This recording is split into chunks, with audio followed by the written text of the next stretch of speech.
Morning! So one of the big problems with a beautiful large cruiser stern is that no matter how well the hatch is shut, the engine bay still fills up with water. So that's a job for today. It's usually, well, it depends how much it rains, but to be honest, it can be every few days to once a week. And in the summer, I hardly had to do it at all. So it's been raining non-stop, so it's only been 5 days since I did it, and I should have done it earlier really, because the more water that's in there, the harder it is to get it out. If it's just a small amount, it's easy to get out and quicker. So if I do it like every 3 days, then it takes me like 10 minutes, but now it's going to take me half an hour or longer. So let's go and have a look how bad it is today.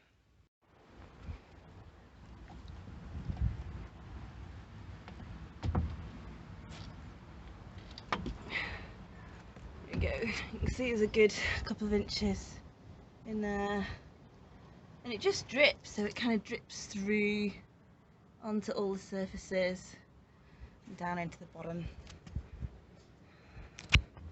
So everything that goes on the top here, like the rain, is supposed to drain. There you go. So it's not horrendous because it's dry up here. Kind of starts here because it's the heaviest.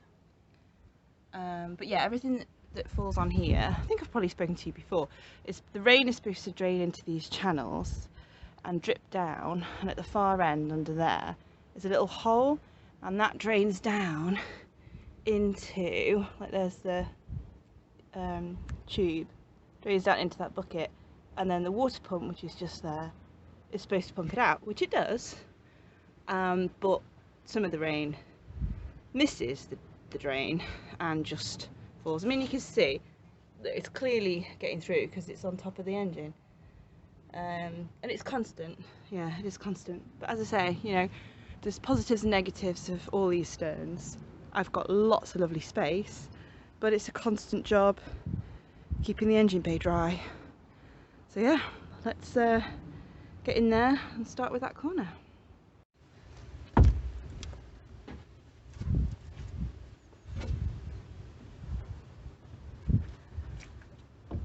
This is where practice really helps. I've got very used to getting in and out of here now. Now, I don't think I'll be able to show you what I'm doing, and it's just bailing out water, so I won't record that. Otherwise, you'll just see the top of my head while I'm doing it. Although now I've got this tripod, I'm kind of just tempted to put it in random places and get stupid video. So hello, I'm in the engine bay. So the key equipment of any cruiser stern owner is rubber gloves, bucket, and lots of cloths. And it's basically baler. You can use a mop, and I'll use the mop later for the harder to reach bits. But to be honest, this side of the engine's really easy to get into, and it's quicker to just use cloths and a bucket. And I'll use a mop for the gas locker as well, so I'll show you that in a bit. Here we go, gas locker with water in it. Luckily it's not too much, so you can see dry land over the side. So basically we just stick a mop down there.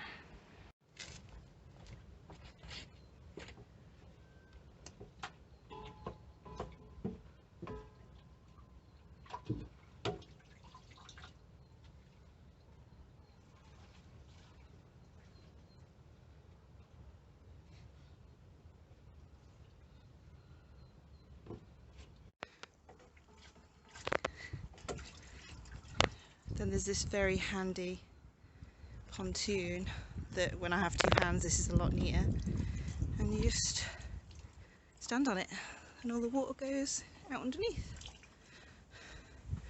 and it won't take very long, just a couple of minutes, and then we'll be done.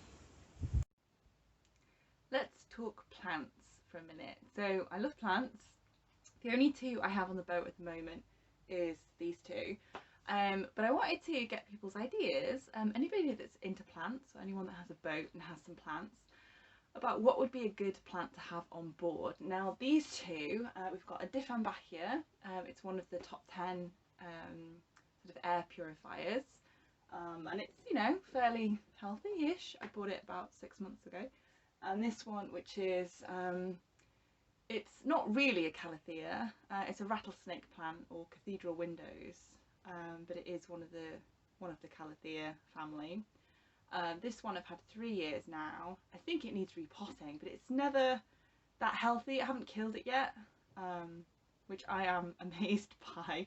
But both of them like it above 15 degrees. They don't like direct sunlight, and they like high moisture, which is great on the boat. But and the direct sunlight's not a problem, but the temperature is an issue because it's in summer it's so hot and in winter it's so cold, and I'm actually incredibly surprised they've managed to live this long. I used to have a fern. I had a sword fern, which is actually at my mum's. I had to split it into 3, and it never really bounced back from that, so it's still alive but only just. And the other ones I have is quite a lot of spider plants, and now they're great because you can't kill those and they last forever. They grow a bit too fast, to be honest, and I'm constantly cutting them back, so I need to bring them back to the boat. But any other thoughts? I did think about little, oh, what are they called? I can't remember the name of them now. Never mind. I'll think of it. If I think of it, I'll write it at the bottom afterwards. But yeah, I thought about those because they don't take much looking after. But again, the temperature might be an issue. So yeah, this is just a shout out for a bit of a chat, really, a bit of a discussion. So anybody got any plants on board their boat, or does anybody live in a house with really high fluctuating temperatures and you've got a plant that just puts up with whatever you throw at it? So let me know. I don't want anything too big because space is limited. If it can go on the floor, great, but then it's a lot colder on the floor, so but yeah, I'll just interested to see what you guys think, so let me know in the comments.